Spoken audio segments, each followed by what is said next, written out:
छत्रपती शिवाजी महाराजांच्या राज्याभिषेकाचे अनेक कारणे होते. जिथे काही मुख्य कारण तुम्हाला मी सांगतो.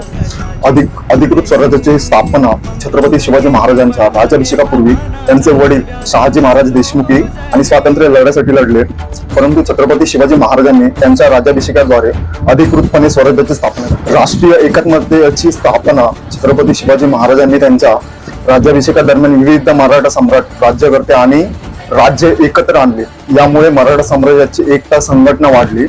त्यामुळे आपल्या स्वराज्याचं साम्राज्य पुढे होऊ शकलं.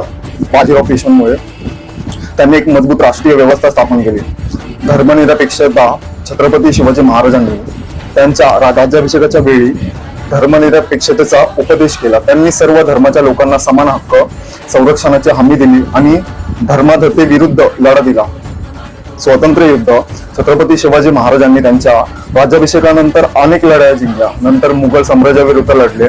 त्यांनी आपले राज्य स्वतंत्र ठेवण्यासाठी अपर प्रयत्न केले. शहरी विकास छत्रपती शिवाजी महाराजांनी त्यांच्या राज्याभिषेकाच्या वेळी शहरी विकासाला महत्त्व दिले. त्यांनी महाराष्ट्रातील अनेक शहरांचा विकास करून त्यांना आर्थिक, सामाजिक आणि सांस्कृतिक दृष्ट्या मजबूत केले.